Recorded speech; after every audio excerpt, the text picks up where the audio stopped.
Assalamualaikum warahmatullahi wabarakatuh. Bertemu lagi dengan Ibu dalam pelajaran bahasa Indonesia.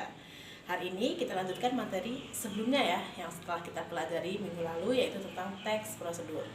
Nah, sebelum kita mengawali pembelajaran kita, alangkah baiknya kita mengucapkan kalimat basmalah. Bismillahirrahmanirrahim. Kita sebelum beranjak ke materi selanjutnya, kita ingat kembali materi yang sebelumnya, yaitu tentang pengertian teks prosedur dengan strukturnya. Nah, apa itu teks prosedur? Ingat kembali, boleh dibuka buku catatannya juga, dibaca kembali. Teks prosedur adalah teks yang berisi tentang langkah-langkah atau cara yang harus kita lakukan untuk melakukan sebuah pekerjaan. Itu adalah teks prosedur. Dalam teks prosedur terdapat 3 struktur. Yang pertama, ada yang namanya tujuan. Yang kedua, ada yang namanya langkah-langkah. Yang ketiga, dan yang terakhir, ada yang namanya penegasan ulang. Dalam 3 struktur teks prosedur ini, ada struktur yang bersifat opsional. Artinya, dia boleh dituliskan ataupun boleh tidak, yaitu struktur yang terakhir, bagian penegasan ulang. Selanjutnya, kita bahas tugas yang sudah kalian kumpulkan. Tugas yang kalian kumpulkan, jika dalam teks prosedur yang sudah kalian buat, terdapat 2 struktur awal, yaitu struktur tujuan dan struktur langkah-langkah, maka poin yang akan kalian peroleh adalah 100. Kenapa? Karena struktur yang bagian ketiga opsional, dia boleh dituliskan dan boleh tidak. Jadi struktur yang wajib hanya 2, yaitu bagian tujuan dan bagian langkah-langkah. Tapi jika struktur yang kalian tulis dalam teks prosedur kalian hanya ada 1, yaitu langkah-langkah saja, tidak ada bagian tujuannya, maka nilai kalian akan tidak sempurna ya, tidak akan mendapat nilai 100. Jadi silahkan kalian cross check lagi tugas kalian. Oke, kita masuk ke materi selanjutnya, yaitu materi tentang ciri-ciri teks prosedur dan jenis-jenis teks prosedur. Sudah siap ya? Oke, sambil kalian dengarkan, boleh sambil dicatat materinya agar nanti tidak lupa. Materi tentang ciri-ciri teks prosedur. Ciri-ciri teks prosedur ada 5. Pertama, dia menggunakan kalimat imperatif atau kalimat perintah.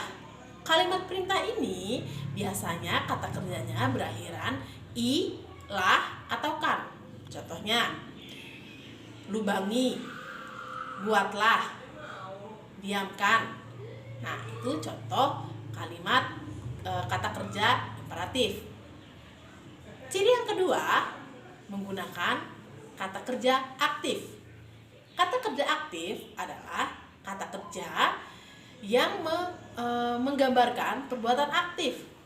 Contohnya, membuat, menumbuk, berlari, dan sebagainya. Ciri yang ketiga adalah menggunakan kata konjungsi atau kata hubung yang menggambarkan atau menjelaskan urutan waktu. Contohnya, sebelum, setelah, selanjutnya, setelah itu, kemudian, dan sebagainya. Ciri yang keempat, menggunakan kata keterangan penanda tempat atau penanda waktu. Contohnya, tempelkan kayu pada bagian pinggir. Ada bagian pinggir, itu adalah keterangan tempat. Contoh yang kedua, haluskan bumbu menggunakan blender selama 2 menit. 2 menit adalah kata keterangan waktu. Ciri yang kelima atau yang terakhir adalah menggunakan kata keterangan deskripsi alat atau benda. Contoh, gunakan sisir yang berbentuk bulat,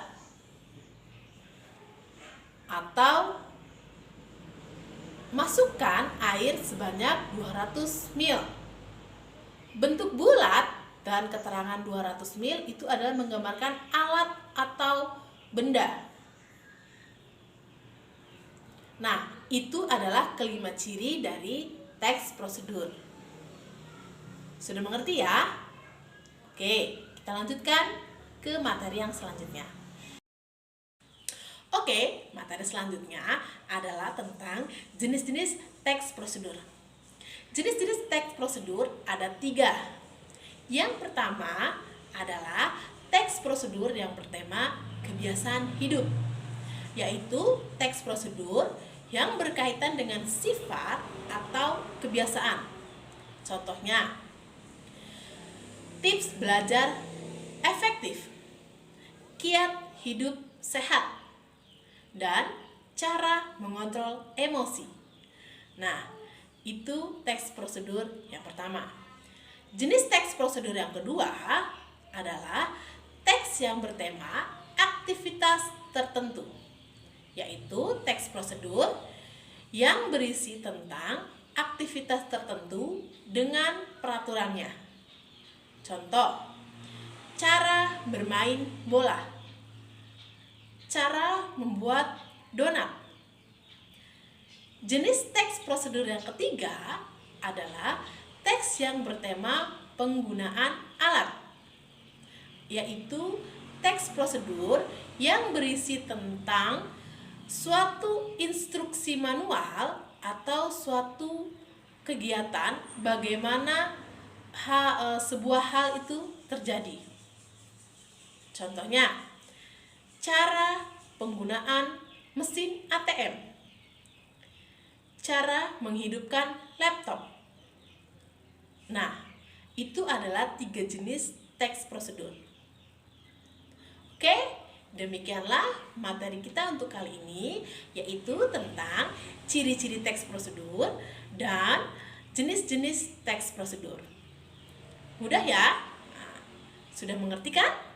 Oke, seperti biasa kita akhiri materi kita kali ini dengan mengucapkan hamdalah, alhamdulillahirabbil alamin. Ibu akhiri, assalamualaikum warahmatullahi wabarakatuh.